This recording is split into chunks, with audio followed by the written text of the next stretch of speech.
I could see at least two teams missing out with a winning record. Houston and Kansas City.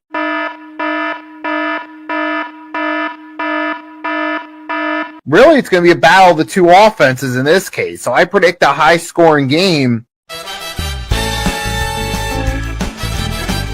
This is what they get for firing Brian Flores. You remember that 2021 season when the Dolphins won 7 in a row with Brian Flores just to get booted out of the playoffs and then terminated on Black Monday. Why would they even do that? Offseason in terms of talent-wise, when they got Tyreek Hill, so they had the right talent the following year. If they had that exact same offseason with Brian Flores as the coach, how much different would have it gone? I don't know if we necessarily would have been. It would have been way different if Brian Flores. It would have been better. It would have been different with Brian Flores because he has a winning culture defense, but the offensive was pretty much god-awful. Back in, like, say, Madden, the original Madden 25 franchise mode, it would have been generated during one of the off seasons. You get a random, like, Kurt Warner coming out of retirement or Ray Lewis coming out of retirement storyline.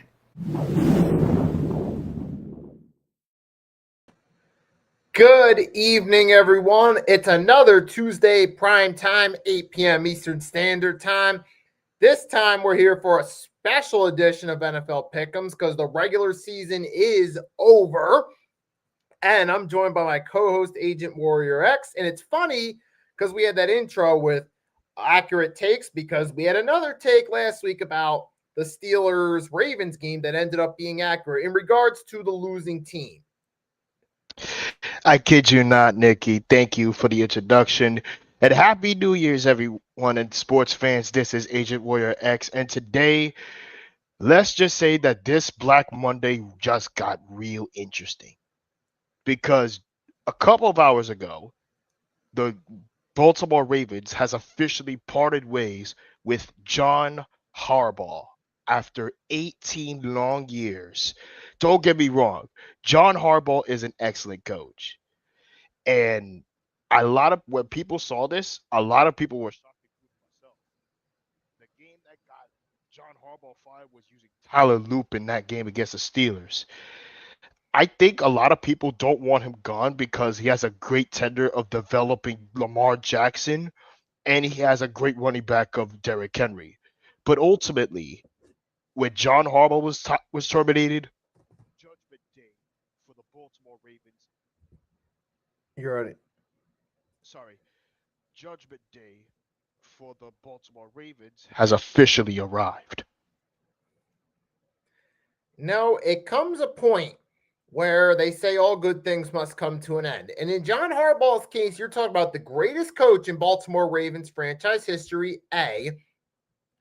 B, the longest tenured coach, which also equates to the most regular season wins, most playoff appearances, has a Super Bowl win on his resume. But it got to the point where it seemed like in recent years, it really started around 2021 that you started to see the first, kind of the beginning of the end.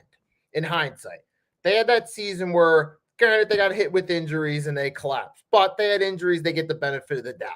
The next year, they sneak in the playoffs, lose to the Bengals, but then all of a sudden, Lamar is a full season healthy, he wins MVP, they go to the conference championship game, they get some benefit of the doubt.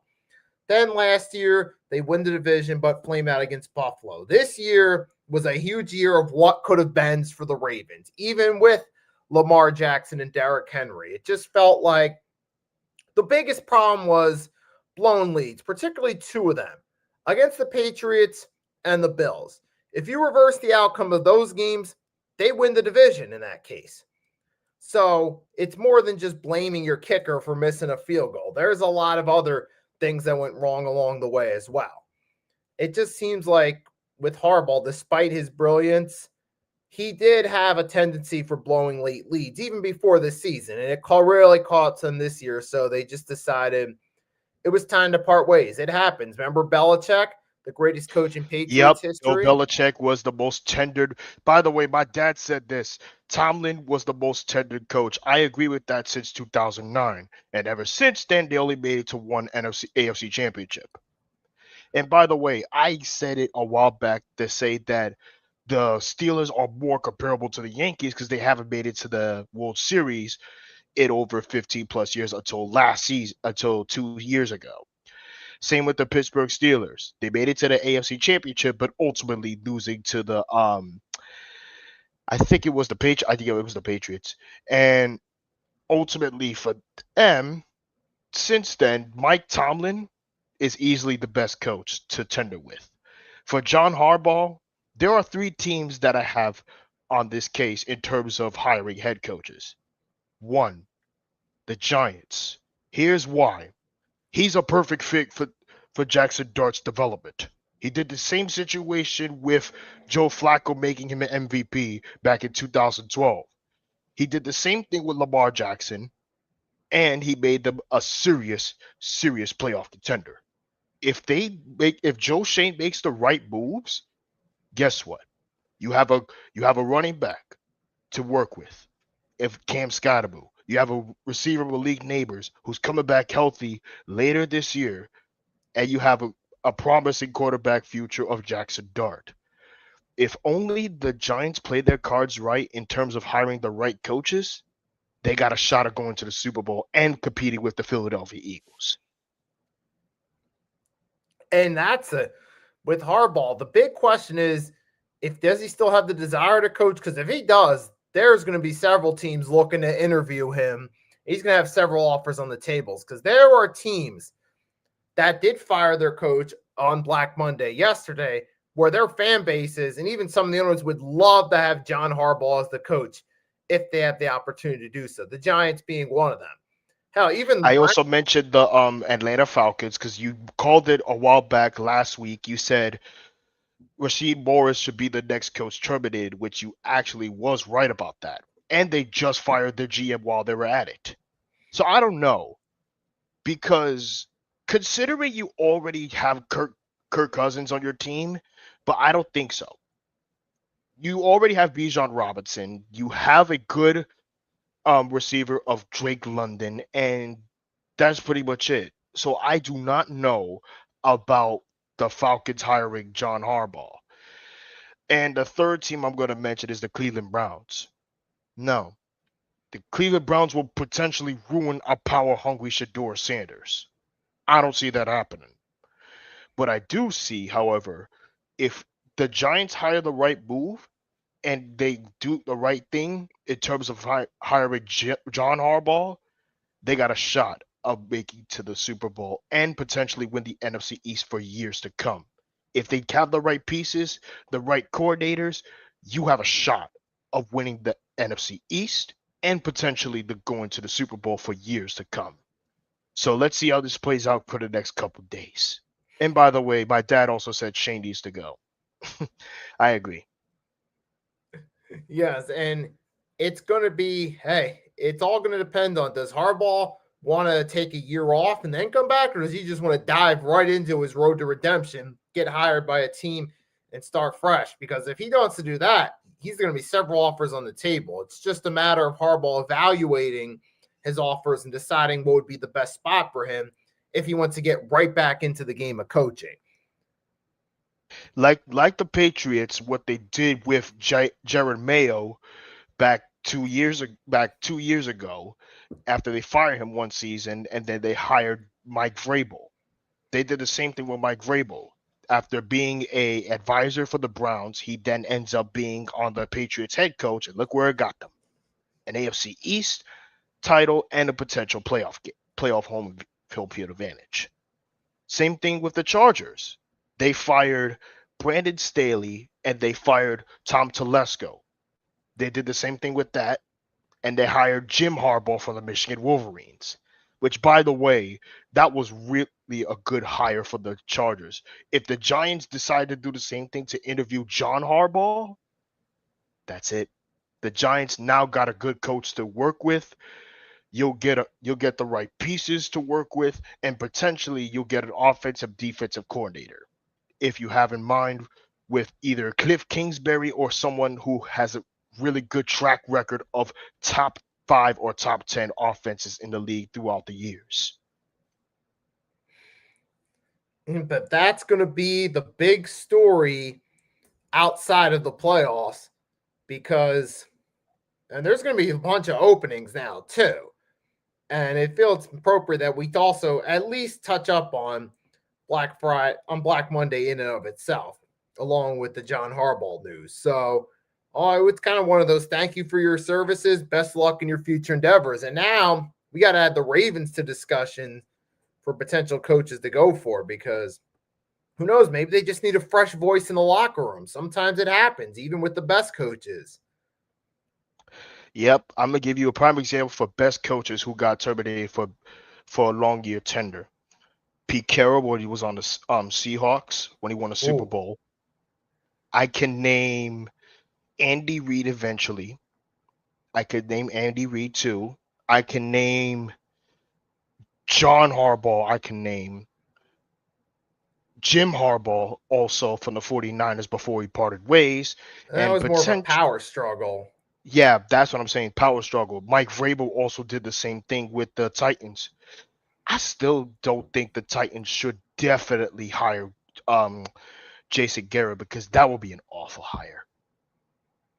Yeah, I don't see what the real appeal with Jason Garrett was. And he kind of held that Cowboys team back that had a talented roster. And speaking of that, I think that ties into Pete Carroll, who really, now that we think about it, seeing what the Seahawks have done this year, I think Pete Carroll was actually holding the Seahawks back the last couple years he was there, despite being on the cusp of the playoffs several times. Now you see what they've done, new coach, new voice.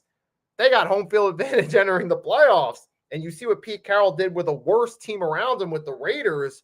1 year, they axed him after that. I kid you not. That was a great statement you pointed out because I was thinking Pete Carroll was the problem in Seattle, but ultimately for Sam Darnold to do a lot better, I think in my perspective, now they have the first seed in the NFC and the home field advantage. I think we could witness something what we saw back the last decade with the Seahawks with Pete Carroll and the Legion of Boom. But the only difference is that the offense is still the best.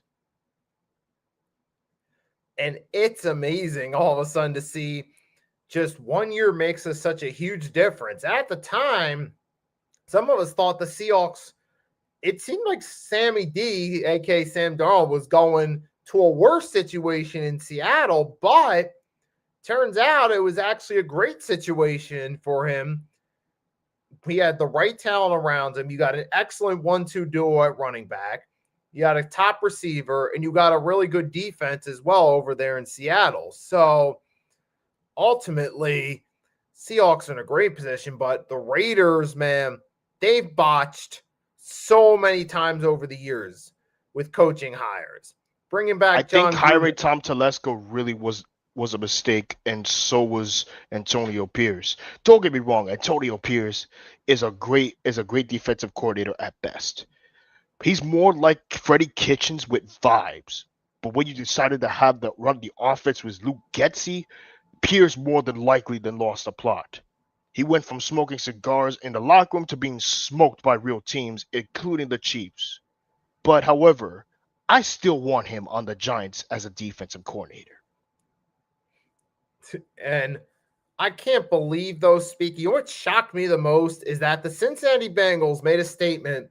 They're sticking by Zach Taylor. This reminds me of the Marvin Lewis saga all over again about how the owner, Mike Brown, was loyal to Marvin Lewis, even though he was proven to be a mediocre head coach. They gave him And during that shot time, after Andy shot. Dalton was and during that time, Andy Dalton was terrible on that Cincinnati Bengals team. 16 years of nothing but playoff utilities and an inability to control his players. And it took him this long to fire him, ultimately finding the right coach. And Zach Taylor should have been gone a long time ago. I think the Cincinnati Bengals are going to repeat what they did a couple decades ago, with 2 decades ago, what they did with Marvin Lewis. And my God, if the Bengals doesn't do the right thing in terms of firing Zach Taylor next year, they I don't know what to tell you in terms of wasting Joe Burrow and Jamar Chase's career. Unbelievable. There's an old saying about insanity is doing the same thing, expecting a different outcome. And it looks like the Cincinnati Bengals are doing the same thing in regards to managing head coach that they did in the past with Marvin Lewis. And it's probably going to produce the same outcome, mediocrity at best. And it'll look back historically as what could have been. Yep.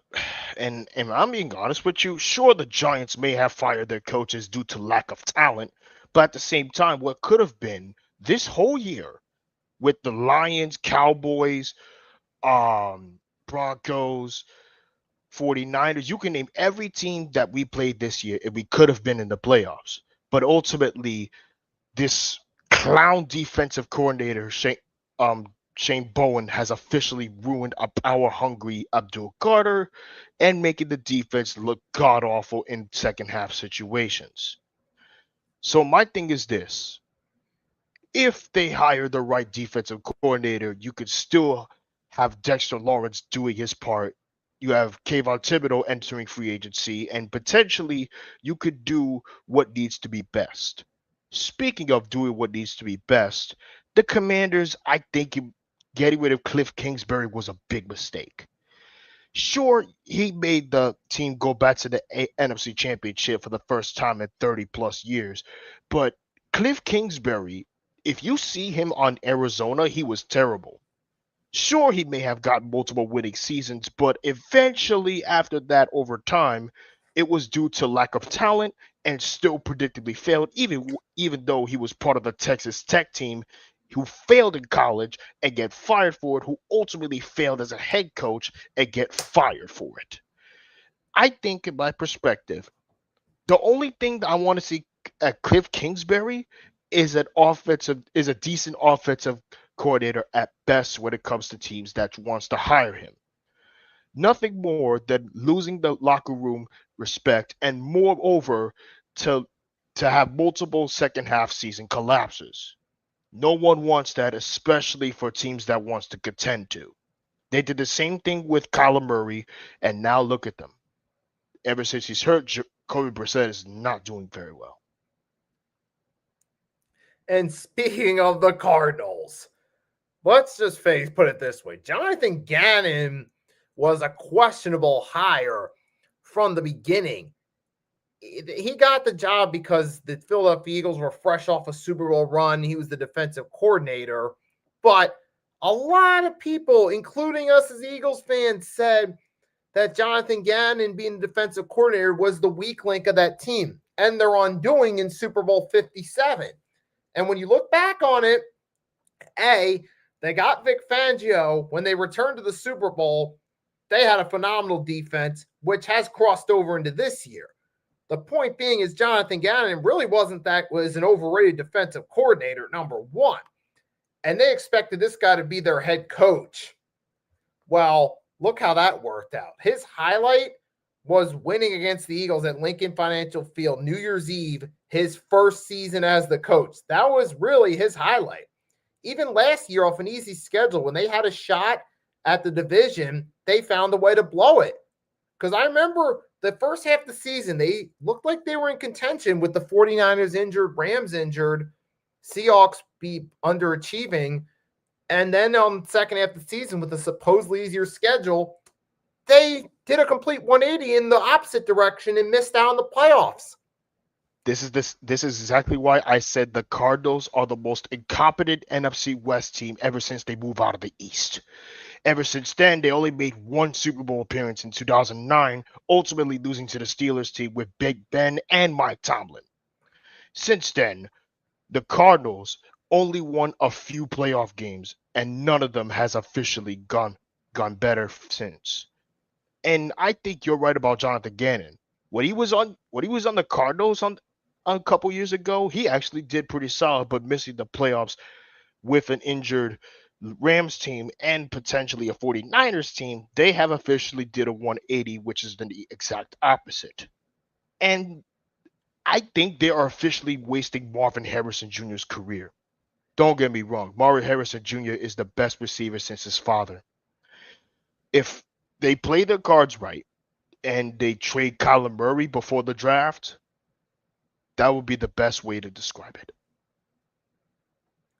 And the way it's going right now, it looks like they're going to waste Marvin Harrison Jr.'s career. People say that Larry Fitzgerald's career was wasted, but at least Fitzgerald got to start in a Super Bowl and started in 2 conference championship games. So he at least has that on his resume. With Marvin Harrison Jr., it doesn't look like he's going to get to that level unless he goes to a new team, because the Cardinals are – is dysfunctional even the correct word? I know they seemed dysfunctional in the mid-2000s. Then they kind of got lucky with that Super Bowl run, but I don't know if that's going to happen again out of nowhere where they just get lucky to make a run. So, speaking of lucky teams, we do not know how this will turn out when it comes to the playoff time in the next couple days. So without further ado, ladies and gentlemen, the hot takes are officially here. Let's get on to the first playoff matchup. All right, let's start with it. So it's interesting. We had the Carolina Panthers win the NFC South as a mediocre team that, to be fair, they did improve upon their last 2 seasons, but they're still just a mediocre team that won a weak division. Now they're hosting the Los Angeles Rams. The Rams are favorites by 10 points, which I do understand why the Rams are favorite in a playoff environment, but I think 10 points is a little overzealous considering the Panthers did beat them during the regular season. So, might not be a complete landslide. I kid you not. When it comes to teams like these, when it comes to teams that hasn't won championship divisions in a decade, between the Carolina Panthers with a losing record versus the Los Angeles Rams with a winning record, Matt Stafford is showcasing why he's the MVP this year. Carolina is proving that they are young, power hungry with T-Mac, Bryce Young, and Rico Dotto. I think they will have a great run, but at least they're in the playoffs. So breaking up. Sorry. One moment, folks. All right, so be sure I do this. You can hear me good, right? Nope. It's like check. Yep, you can hear me good, right? It's a little low, but I can hear you. Ah, geez, I hate difficult. All right, there we go. I hate technical difficulties like this. Carolina with a losing record, I think at least they're here. So give me the Rams over the Panthers, because in my perspective, I think. Hold on. And I say this, the Carolina Panthers, to their credit, have turned this around. And they are a pretty solid defense, particularly they have an underrated secondary. And we saw they picked off Matthew Stafford, what was it, 3 times in that game, regular season game. But now, come playoff time, it's a little bit of a different story now, because now if you're the Panthers, you're going from being a pretty solid pass defense to going against the Rams come playoff time. Remember, the Rams with Coach McVay and with Matthew Stafford have been on this stage and have performed. Sean McVay, 2 Super Bowl appearances, a Super Bowl win. Matthew Stafford was there for that win under Coach McVay's tenure with the Rams. They've been to the playoffs 4 out of the 5 seasons Stafford has been there. They've had a winning record all but 1 season with McVay. So this unit is used to this situation. The Panthers haven't been to the playoffs since 2017, and this is a mostly young roster. So there are a lot of them, it's their first time under this type of pressure. It'll be interesting to see how they can perform under this stage. Now, granted, being in front of their home crowd helps, but ultimately the Rams being the better team, but having been a team that's been to the playoffs before, I got them getting the win. I could see maybe the first half, it's a competitive game, then the Rams experience catches up to them in the second half, and they walk away with the game. Which I agree with you. I couldn't agree more with you on that one, because of the fact that if they play their cards right, If the Rams play the cards right, they have a shot to go back to the Super Bowl for the first time in 4 years. And remember, the Rams were last year. The Eagles run to the Super Bowl last year when they won it. If you ask who was the toughest game the Eagles played on that road, it was the Rams in the divisional round in the snow, where you thought the Rams would be at their biggest discomfort. The Rams almost beat the Eagles. So that goes to show you there that they're a resilient team. Which is why I say that, in my perspective, I think if the if the Rams play their cards right, they have a shot to go back. Next matchup, we got the Chicago Bears versus the Green Bay Packers on Amazon Prime Video. I think the Bears, now it's their time. It's their time to shine, to go back to the NFC Championship if they play their cards right. Ben Johnson has showcased why he's head coach of the year. While the Packers, this is the same situation we had back 3 years ago with the Giants tying up the game against the Commanders, which, by the way, that should have never been in the tie. It should be either the Giants or the Commanders going back to the playoffs. But ultimately, the Commanders lost out, and I think the Giants won out, and they won a playoff game against the Vikings. But this time around, I got the Bears winning because Caleb Williams can still do their part, and the defense is still elite.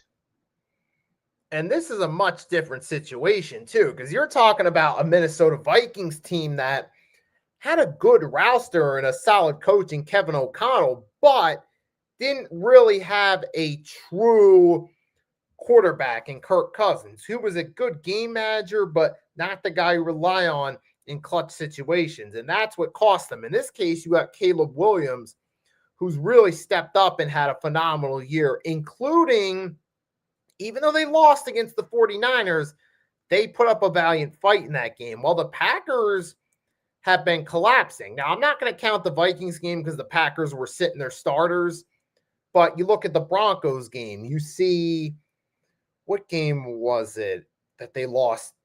Not week 18. It was against the Chargers. Yep. There was that game, week 17. You could see cracks starting to form in the Packers, which knocked them down to the 7th seed. So while they have a good roster, though, it's the Bears' time. They're just playing excellent football. Caleb Williams is coming to his own. This defense has really stepped up. Now, the big question is, what about C.J. Gardner-Johnson? But even if he doesn't play, remember, Packers are handicapped. They don't got Micah Parsons. That defense looks like an entirely different defense without him.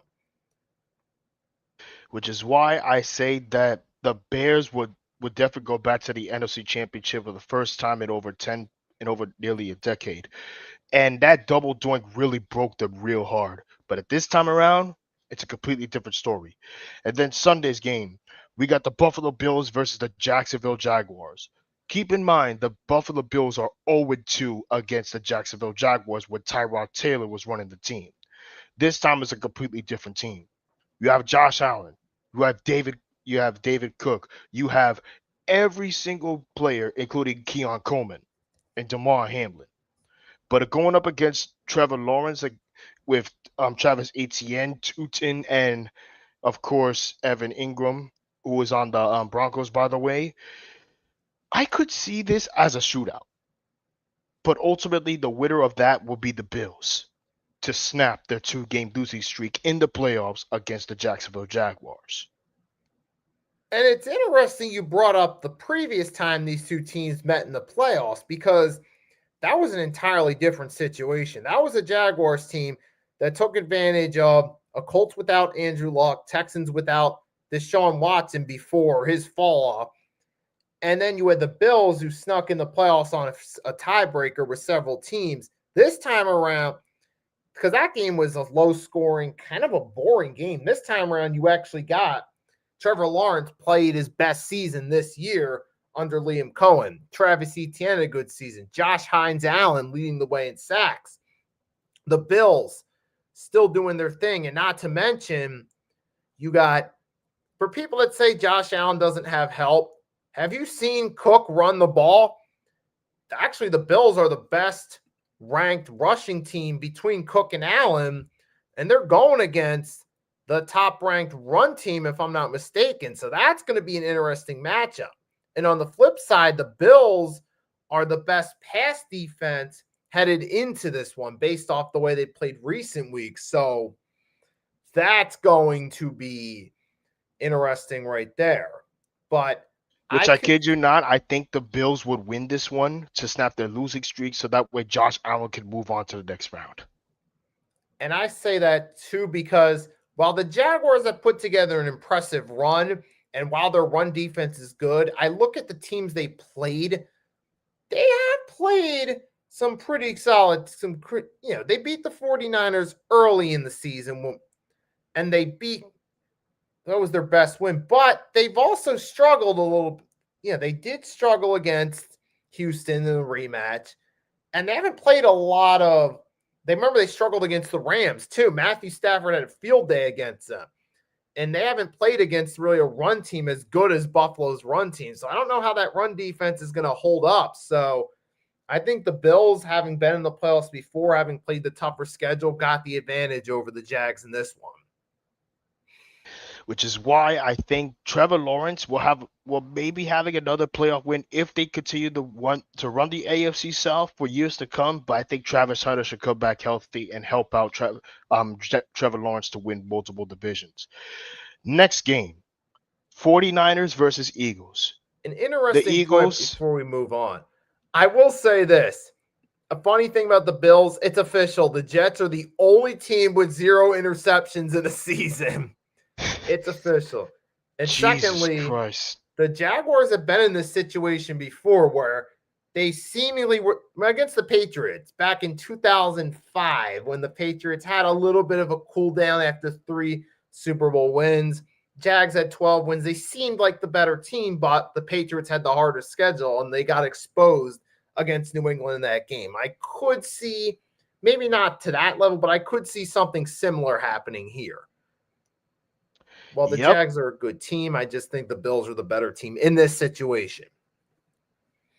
Next up, you have the Philadelphia Eagles versus the San Francisco 49ers. Well, the 49ers are the most injured team in the league. What's there to expect? Sure, they finally made back to the playoffs after a long list of injured teams. But I think, in my opinion, this could be an exact opposite situation. The Philadelphia Eagles, the offense played mediocre. Especially with having your backup quarterback against the Commanders last on Sunday. Considering that versus the 49ers defense, I could see this playing out as a close matchup. But ultimately, I think the Pennsylvania BS might live on. Eagles over 49ers. I could see this. Psych 49ers over Eagles. This is the one game I could see going either way. It's going to depend on one main factor. I think it's going to come down to late in the game because we've noticed a trend with the Eagles. Excellent defense and offense being handicapped by poor play designs by Kevin Patullo. And I'll say this, Nick Sirianni, he's best as a head coach when he's not the one calling plays and he has a competent mind calling plays for him. We saw that last year. We see how much they miss Kellen Moore as a play caller. As a coach, I'll give Kellen Moore another year at the Saints, see what he can do, but back to the Eagles. So I think with that, it's going to come down to late in the game. I think Eagles will probably have the lead. It'll come down to, can their defense hold on? Because we saw against Buffalo, it almost cost them. I'm not really going to count the Washington game because both teams really, Washington was injured. Eagles really weren't playing for anything in that game. So the last real game I'm going to count is the Buffalo game. And we saw how that cost them against the Cowboys. Their defense finally got tired of having to play most of the snaps, and they got burnt out. It happened against the Broncos too. So it could be that here against the 49ers because the Eagles are the worst. They're one of the worst third down teams in the NFL despite winning their division. And if the defense has to continue to step on the field, it might cost them in the end. You forgot to mention, hold on, my mic's messed. Okay, there we go. You forgot to mention that Christian McCaffrey is the only reliable source alongside George Kittle. The reason why I picked the 49ers over the Eagles is because they have a slighter advantage in terms of the offense. Eagles may have a good defense, but defense does win championship games. But when you have a, a piss poor offensive game, I don't think so. And I say the 49ers will move on over the Philadelphia Eagles because they have a slight advantage in terms of the offense and a slightly good passing defense. Yeah, so I think it's probably going to come down to late in the game, but I could see the Eagles defense doing excellent for about 3 quarters. Fourth quarter, final drive, Niners are probably going to have the ball down by a close score. They'll probably at least get in position to score. Maybe the Eagles defense might get lucky, but I could see the Niners scoring and winning late in a close game because the Eagles offense, and I just don't, they haven't been competent all season long. It could just be one of those situations the Niners win in the end in a close battle. You should have never lost to the Giants, and you should have never lost to the Broncos. If Kevin Patullo would have played his cards right and you didn't vouch for a rat, you would have never been in that situation. You would have had home field advantage. But no, you had to squander too many games, especially that game on Black Friday. So it would have been possible if the Eagles got the first seed instead of just choking too damn much. Next game, Chargers versus Patriots. The Chargers, well, Jim Harbaugh, as I mentioned earlier in the show, I said Jim Harbaugh is a great coach out of the Michigan Wolverines, ultimately leading Justin Herbert to go back to the playoffs, but the Texans defense was too strong. Sure, you have Lad McConkey and you have Justin Herbert doing his part, but I think the defense is kind of concerning. Considering going up against the Patriots, a resurgence Patriots with Mike Vrabel and Drake May, Stephon Diggs, and Christian Gonzalez, I don't see that happening. The Patriots will move on. Enough said. Yeah, I feel like this is pretty straightforward because while the Chargers do have a good team, another big factor you got to consider, it's in Foxborough, which is a tough stadium to play. And for the Chargers who play out west in a dome, they're traveling to the East Coast near Boston where temperatures are supposed to be in the 30s come Sunday. So that's going to put the Chargers in a tough spot. So I got the Patriots winning this one and moving on to the next round. Better luck next year, Chargers. Hey, they did the same situation like they did with Jim Harbaugh when they were in the playoffs against the Texans, and now you finally got a chance to go back to the playoffs and maybe potentially do upset, but not by a long shot. You're still a playoff contender, but well within Super Bowl range. And then the final game on Monday night, we have the Houston Texans versus the Pittsburgh Steelers, the new AFC North champions. Mike Tomlin is an absolute genius, but when it comes to teams like these, this is the same situation they did against the Chiefs. But I don't know if TJ Watt could do his part in terms of the defense against that elite defense Texans team. If CJ Stroud can play his cards right, Nico Nico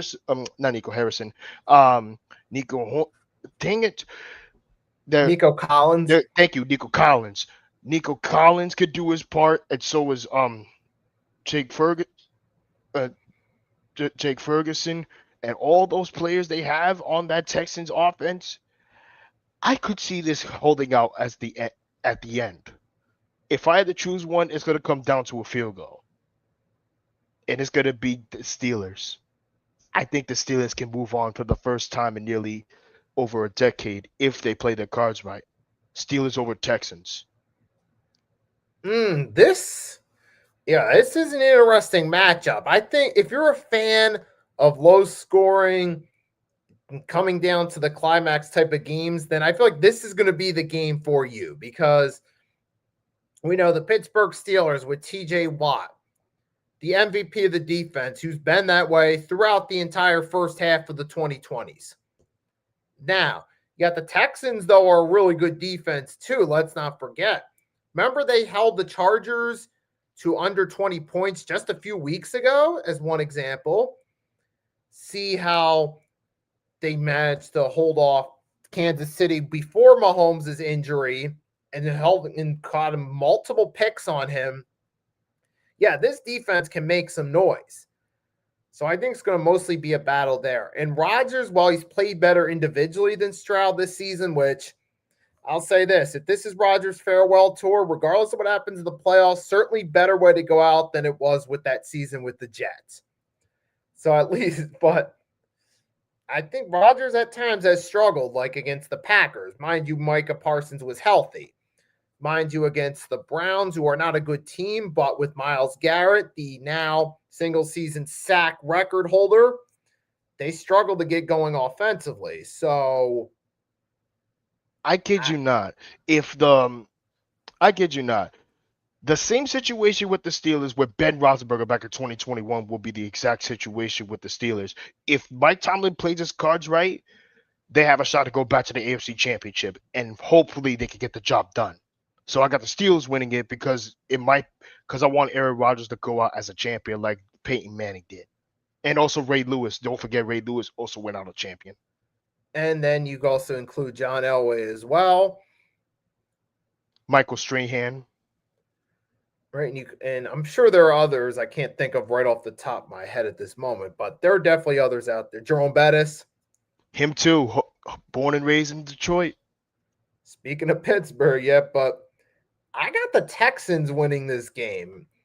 I mean, it's going to be a close game either way, but I think the Texans are just a little bit better than the Steelers. And I think once again that lack of having a true franchise quarterback, because Aaron Rodgers, while he's still good, he's not in his peak anymore, and he's not a true franchise quarterback.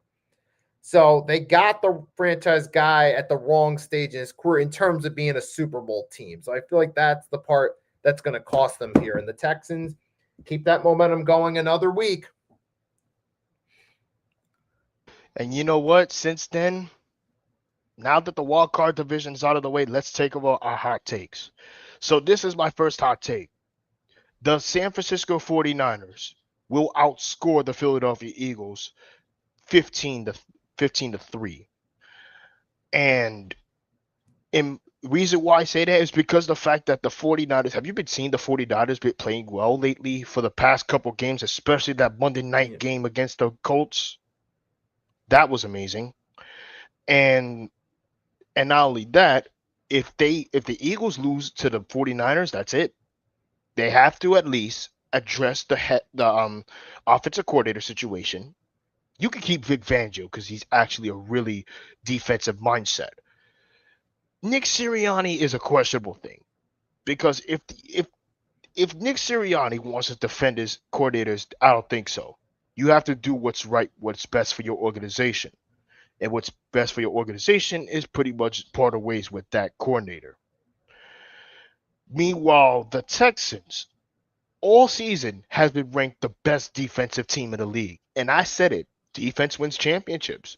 Look what happened with the New York Giants back in 2007 when we played against the Buccaneers back in 2007. We played that team, and guess what? We won. We played against the NFC East champion Cowboys before they moved to AT&T Stadium in 2009. We beat Tony Romo in his final year, and look how that turned out in the NFC Championship. We always know how to beat the Packers when it comes to the NFC Championships or divisional round. Ultimately, Brett Favre fumbled at the worst time or got picked off. Ultimately, for the Giants going to the Super Bowl for the first time since 2001. And you remember what happened last time the Giants made it to the Super Bowl back in 2001? They lost to the Ravens, which, by the way, that Ravens team offensively was overrated. The defense, however, was carrying the team with Ray Lewis. Don't get me wrong. Like the last really great defense to carry a team to a championship. Kerry Collins was one of the best quarterbacks for the Panthers and Giants. He wasn't great, but he was actually one of the few good quarterbacks to work with. But when the Giants game against the Patriots back in '07 was the greatest Super Bowl of all time. If you had to choose between one Super Bowl that was great, the Giants and Patriots was a prime example. And I'm talking about the 2007 game against the Giants and Patriots. It's one of the most historic football franchises in the National Football League. They competed twice in the Super Bowl, 2007 and 2011, as Eli Manning was the only quarterback to dethrone Tom Brady 2 times in the Super Bowl. And that 2007-2011 Super Bowl team was carried by the defense itself. Yeah, and it carried Collins. I've always felt he was kind of a streaky quarterback. He had his good stretches, but he never was consistent enough to be the true face of a franchise. That's why eventually his tenure with the Panthers ended. Well, there was that, and there was another incident that played a role in that too, with him, I think, and Musa Muhammad. And then there were Giants. He had that one hot season, came crashing down the Super Bowl, had a subpar year the following year. 2002 was decent. Then in '03, he completely did a 180, and that's when they knew they needed to replace him. And I remember with the Titans, he had one really good regular season, and that was like his really the last good season he had. After that, he was done as far as being a serious Speaking of the Titans, if I had to choose another good memory for the wild card or playoffs throughout the entire NFL history, it has to be the Music City Miracle back in '99. That was one of the greatest plays we've ever seen against Buffalo.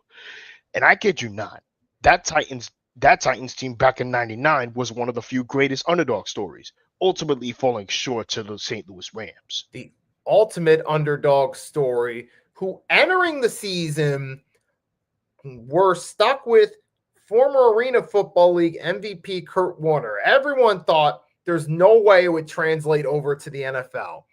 And the Rams went on to get home field in the NFC and win the Super Bowl with Warner being the MVP. And that's why they call it the greatest show on turf, because you had Kurt Warner, you had Marshall Faulk, you had all these offensive players on that team. Another great memory for the playoffs and Super Bowl. Yes, I'm going to say it.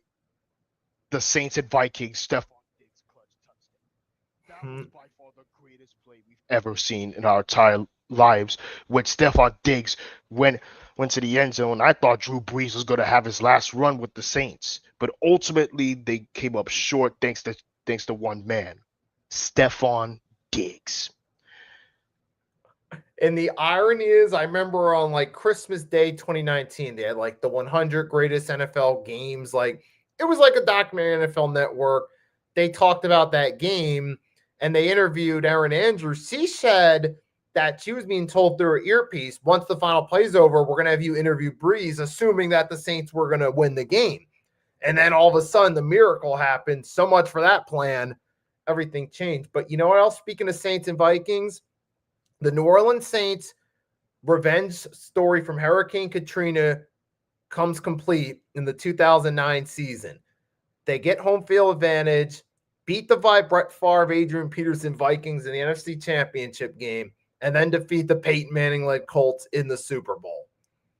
That was by far one of the greatest things they've ever done, and by far the greatest career that Sean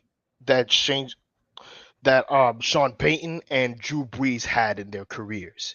Ultimately, for Drew Brees, he's considered one of the few good quarterbacks, while Sean Payton, by the way, is a head coach genius for the Broncos currently because he did the same thing with the Saints. But in my perspective, if I had to choose the greatest Super Bowl play of all time, and no, it's not the Philly special, it's the helmet catch. The helmet catch in 2007 was by far the greatest play of all time. 1 in a million shot that Eli Manning should have been tackled a long time ago, but ultimately David Tyree made one of the greatest catches of all time. And I kid you not, one of my coworkers told me that they were 1 second away from blowing the play dead. If that play was dead, this would have never happened if we lost to the Patriots. Yep, that was just it's like, hey, David Tyree will always be remembered for that one moment. And then, of course, now, I would say Nick Foles, but technically he's remembered for two things. 2013 season, he got him to the playoffs. Then when he filled in as the backup, he won the MVP for Super Bowl 52, which will probably could be the last time we see a journeyman backup lead a team to a Super Bowl win. Because it's unlikely that's going to happen, at least for a while. If you want to talk about good backup quarterbacks leading to Super Bowls, Nick Foles. You're breaking up. If you want to talk about best backup quarterbacks for Super Bowl runs, Nick Foles is one of them. Nick Foles is one of them. And you know who's also another one? Frank Wright.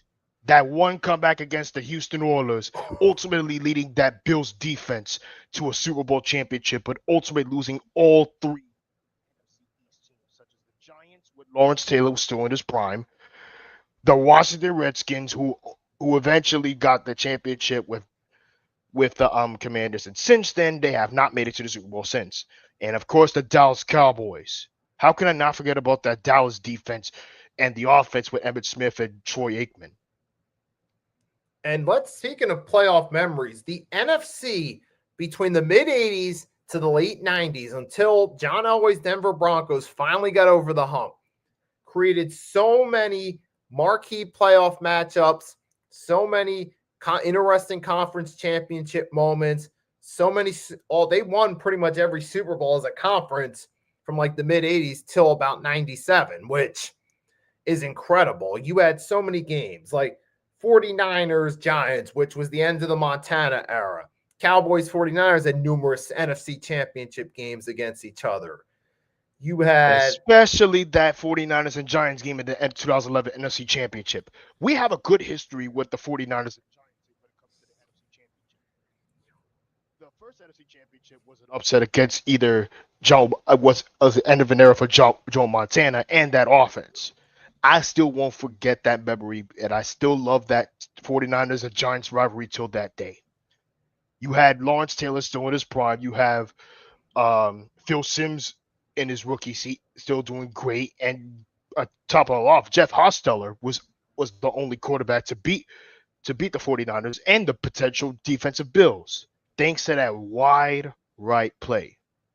That's the same situation what Tyler Loop did against the Steelers. Wide right. Tyler Bass, wide right.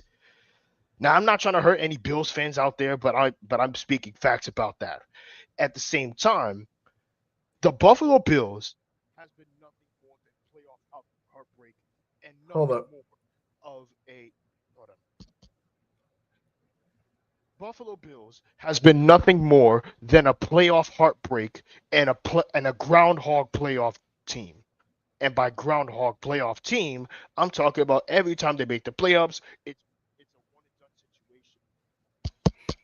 It's a one and done situation against the Chiefs every time. It's a one and done situation with the Bengals, and it's a one and done situation with almost every team they faced, except for the 90s, though. That's why I said the Buffalo Bills are a groundhog playoff team, is because the fact that they can't get past the AFC Championship ever since they made it last year. So if they don't get the job done, the Groundhog Day prophecy will be fulfilled. And it's interesting you brought up great rivalries. I feel like there's several that come to mind, in part because of their history in the playoffs. The greatest interdivision rivalry in NFL history was Cowboys and 49ers through the 80s and 90s, mainly because of the repeated playoff clashes. First with Montana versus the Cowboys, then the Young and Aikman clashes.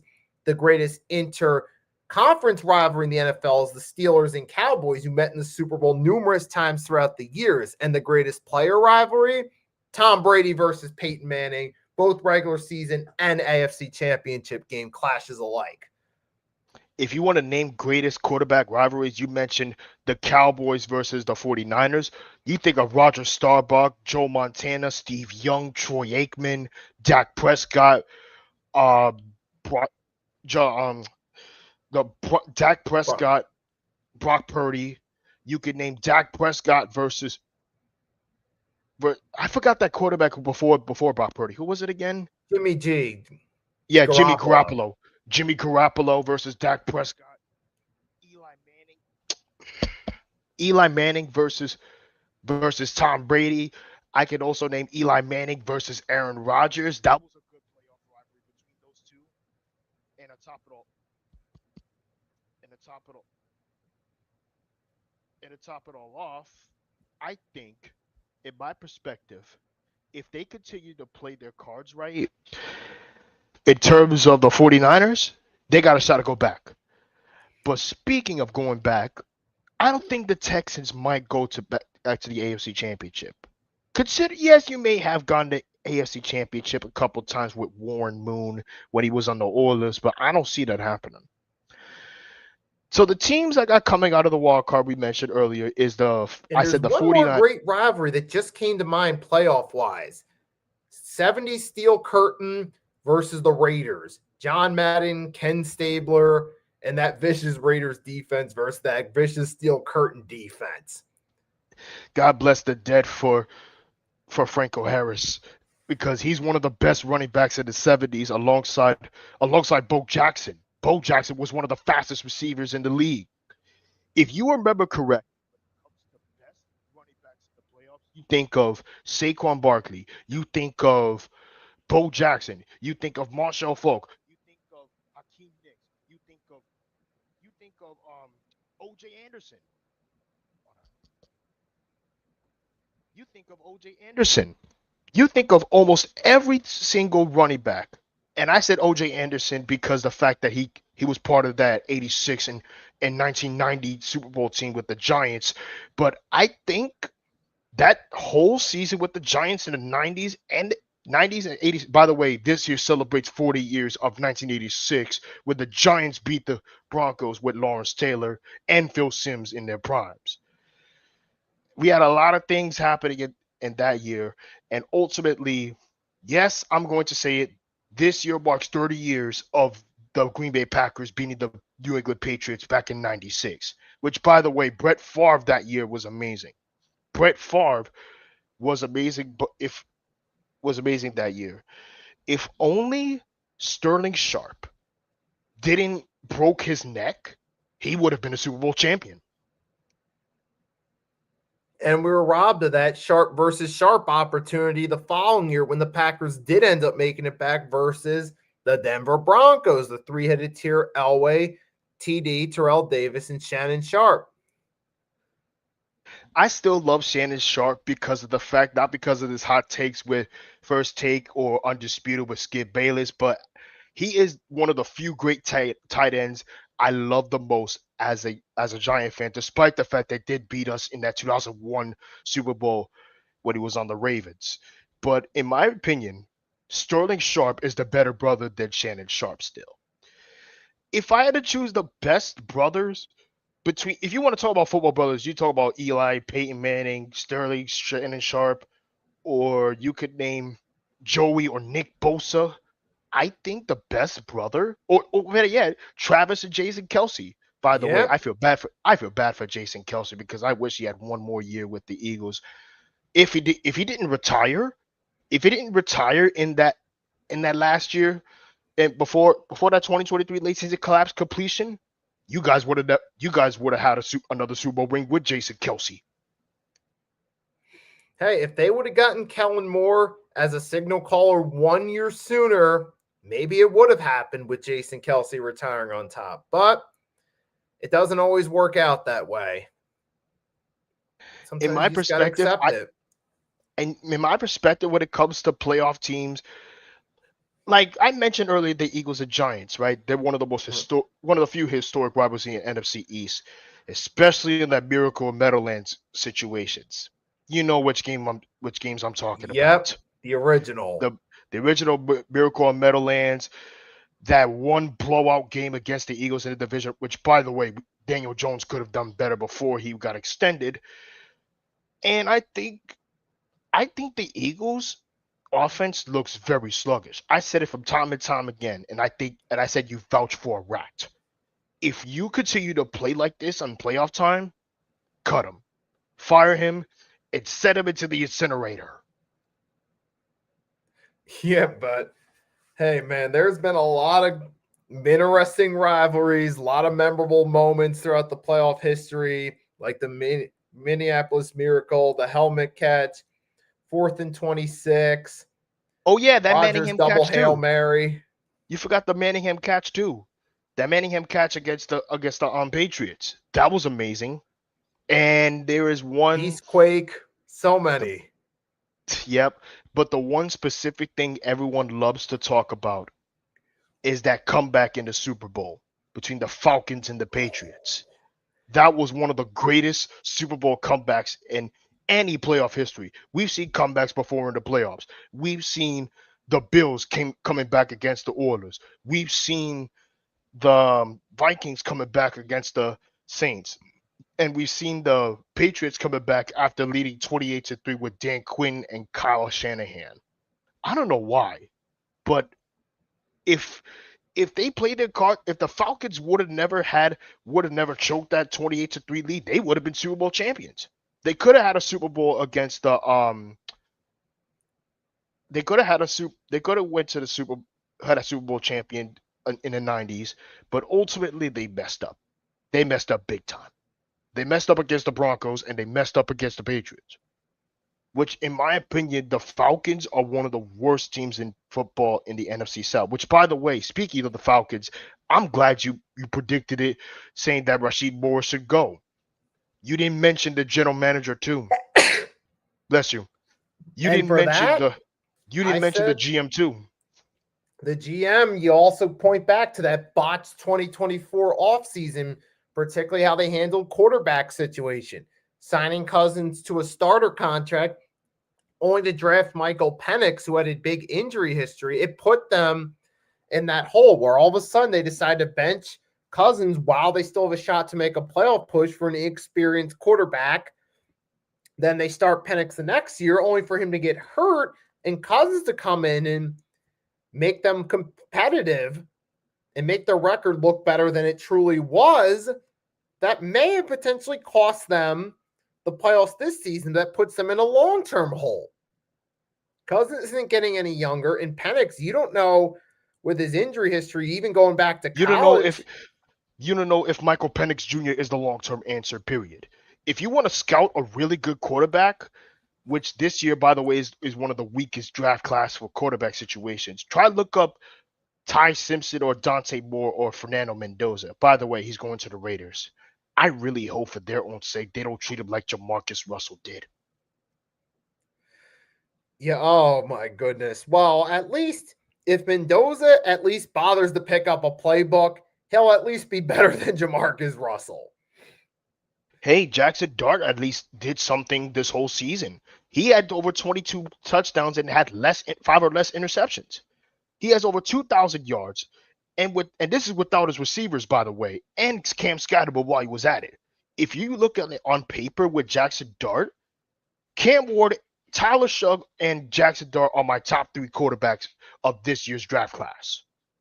Tyler Shugg at number 1, Cam Ward at number 2, Jackson Dart at 3. Which, by the way, Tyler Shugg has more wins than Jackson Dart. I'm not being biased about it, but it's true. Jackson Dart has more passing yards than Tyler Shugg, if I'm not mistaken. Passing touchdowns than, if I'm not mistaken. And Cam Ward, if he can get the right pieces, you have a shot to win the AFC South, which I don't think that's going to happen anytime soon. Now, for the Eagles, I say this. The outcome of the 49ers game will ultimately determine whether they made the right or wrong call resting their starters in the final week of the season, because ultimately they could have had the number 2 seed if they played their starters and beat Washington. I mean, Washington barely beat them with their backups. They could have easily won with their starters, possibly gotten number 2 seed in the Packers, which if the Eagles lose this game, they'll look like fools for resting their starters in that final game. Which I agree with you, Nikki. And by the way, did I also mention about head coaches after Black Monday? I think the Giants with John Harbaugh should be the perfect fit for the Giants, and I'll explain why. John Harbaugh, during his 18-year tenure with the Baltimore Ravens, has got them multiple winning seasons. They got into multiple division champions with the AFC North. He has made at least a few AFC championships, won a Super Bowl against the 49ers game, which, by the way, it was called the blackout game in New Orleans. Ultimately, for John Harbaugh to win the Super Bowl and Ray Lewis retiring as a champion. He can help Jackson Dart develop with Scatterboo and Neighbors coming back. If you draft a receiver, good. You draft a receiver in that specific situation and you get the right pieces to go with, you have a shot to win the NFC East, which I mentioned it earlier. But now I'm going to look over it now. The Giants, Falcons, and Raiders are the three candidates for John Harbaugh. But ultimately, the Giants are the heavy favorites. If they along with Kevin Stefanski potentially being the head coach, I don't see that happening. That's the mistake we made back in 2019 with Pat Shurmur, which, by the way, Pat Shurmur was horrible during that Giants offense with Daniel Jones after Eli Manning was benched for whatever reason. But I think if John Harbaugh goes to the Giants and you hire the right pieces in terms of the offensive defensive coordinator, you got a shot. You got a shot to compete with the Eagles. And you got a shot to go to the playoffs. Which, by the way, if this actually happens, I would love to see the Giants and Eagles rivalry for years to come with Jackson Dart versus Jalen Hurts. And you know what? Really, just that NFC East as a whole being a better division is great for the NFL, too. If you have the Giants, Eagles, or any Cowboys, especially those three teams, all being in the mix, usually that's good for NFL's ratings with three big market cities all competing. We saw it in the 2000s when you had those teams with McNabb, Romo, you have the teams Eli with John Manning, McNabb, Eli Manning, Tony Romo, and I forgot who the quarterback was for the Redskins, by the way. Oh, they altered between different quarterbacks that era. It was like Jason Campbell, I don't know who that is, but ultimately, Mark Brunell. Mark Brunell. You can name every quarterback in the early 2000s before RG3. But in my perspective, this decade was nothing more than Cowboys and Eagles. In the NFC East for years to come, I feel like the NFC East is going to be wide open for years to come. It's either going to be the Giants, the Commanders got a good future in terms of Jaden Daniels, but considering how they did with Cliff Kingsbury was very questionable. But I'm not going to waste further time because I think we went over an hour and 8 minutes. But I think for the final hot take, the Giants will hire John Harbaugh before one of the playoff games starts. If they do this right, they will have to pray for the best and say Joe Shane did his part. Until then, guys, thank you all for watching. I'm your co-host, Agent Warrior X, with Nikki Steves. See you all in the playoffs. Until next time, goodbye, my friends. Have a great night, everyone. Have a great night. Thanks for tuning in. Until next time, peace. May the NFL playoffs bring more great memories.